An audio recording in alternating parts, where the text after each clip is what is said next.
The fourth section of the Satipatthana consists of 5 lists of various things to be mindful of and ways to apply our mindfulness. The 5 are the 5 hindrances, the 5 aggregates, what's called the 6 bases or 6 sense bases, 7 enlightenment factors, and the 4 noble truths. In this session, I'll discuss the first, which is the 5 hindrances. The hindrances is a list of qualities of mind that tend to cause suffering and tend to get us caught in reactivity or to dull the mind in different ways. The hindrances, the first is called sensual desire. It's the wanting mind. When things are pleasant, we want more of it. The second one is sometimes called ill will. It's the opposite. It's an aversive mind. It's wanting to be away from or get away from anything unpleasant. The third is sloth and torpor. It's a dullness, a sleepiness. The fourth is restlessness and remorse. Different ways, either in the body or in the mind, we're too stirred up. And the fifth is skeptical doubt. The way that we're offered and instructed to practice with these is to be mindful of when they're present, when they're absent, and it adds a few more steps that we can work with. We can be mindful of not only has it arisen, but what caused it to arise. We can be mindful of what causes it to fade away, each hindrance. And we can be mindful of what can prevent the hindrance from arising in the future. So we're given a lot of different ways to work with this particular list. So let's take the first one. It's sensual desire, or you could just say the wanting mind, desire. Sometimes it's known sometimes in the kilesas. We heard of it before. It was called greed. It's the same thing, that wanting mind. So we can be aware when it's there, right? Oftentimes we get so caught up in it, we are having the experience, but it's a shift when we are mindfully aware that we're having the experience. So that's the first way to work with it. We can be aware when it's not in our mind. Oftentimes we don't notice things that aren't there. And it's actually a place of freedom and liberation when we're more at a place of balance, peace, and equanimity. We're not chasing after or running away from anything. We're just in a harmonious relationship with things. And we can sometimes space out around that. So we can actually be aware that, and actually perhaps gladden our minds that we're in a place that's freed, at least in the moment, from that wanting mind. Next, we can be aware of what causes that wanting mind to come up. And of course, it's situationally dependent, so it's going to change all the time from moment to moment. But in any given moment, when it's coming up, we can be aware of not only is the central desire there, but what is it? We see what the object is. We know the tendency of our mind to want to go towards that. We can just hang out with the feeling of that. And when it subsides, we can be aware that it subsided and what supported that, what caused that to happen. Sometimes these things just fade away on their own. We can know that. Or sometimes doing some reflective kind of practices or some inquiry to look into it, to feel into it, to understand, oh, this is how I was able to let go around it.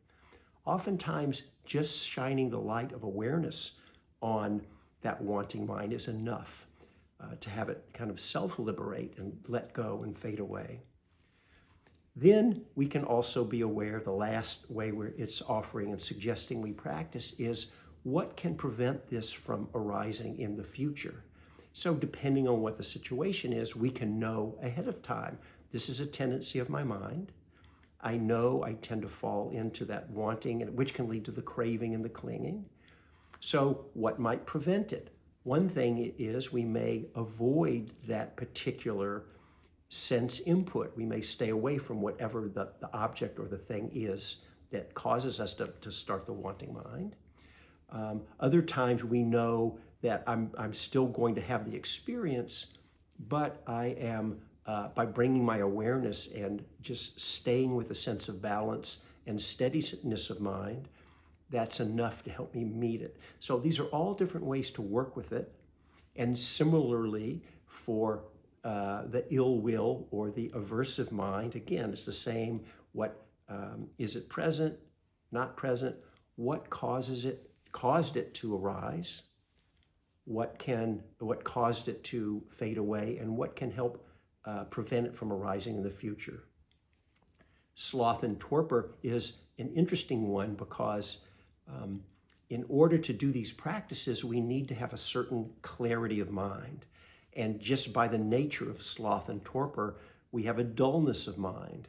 So when that's happening, we're lacking the clarity we need to deal with the state. So you can just be aware of that.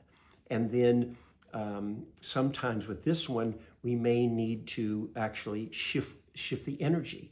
So when we know, for example, what causes it to arise, sometimes we don't know, but it may be lack of sleep, or sometimes diet can affect, sometimes people, if they eat a lot of carbohydrates in the afternoon, say that can be a sleepy time. And we didn't have enough protein, for example, then we know, oh, it was around diet. So it can be, sometimes we don't know the cause. We're just having a dullness of mind. So if we're aware of it, then we can also be aware of what can help us stay more clear in the future. When we're not aware of it, you work with it the best you can.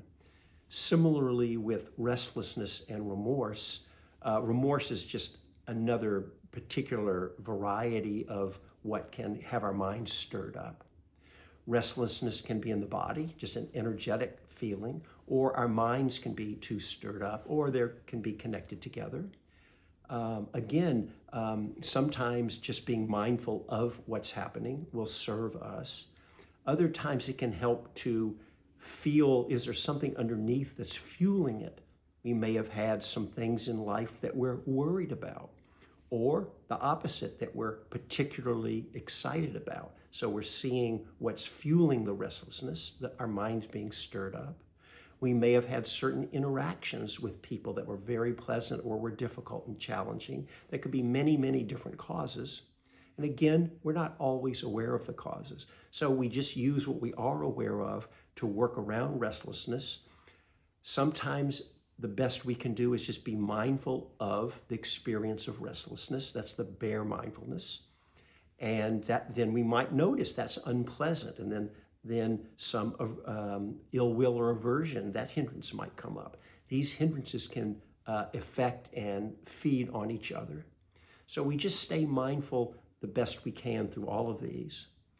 So the wanting mind, the ill will, the aversive mind, when the mind's too dull, sloth and torpor, when we're too energized or too stirred up, restlessness and remorse. And the last one is doubt, or called skeptical doubt. This one is sometimes considered to be the most challenging and the most insidious, because when we're having doubt, it undermines our confidence in ourselves, the confidence in the practice, the confidence in the Dharma, or it could be for any aspect in our lives when doubt comes in. The trick with doubt is to know that we're in doubt and not just be caught up in it and on automatic pilot believing it, to have it color our perception of things. When we're mindfully aware, oh, there's doubt here, then we'll still have the experience, but we don't necessarily have to believe it. And then we may do many, many kinds of practices. Look to see, oh, is it really true what my mind is telling me or the feeling I'm having? Is there something I can do to check it out, to see, maybe to counter it? So there's many, it's a big topic, many different ways to approach it. But again, the best we can, again, we can't always know what's going on. The best we can, let's look to see, well, what brought on the doubt? What had it drop away if that happens?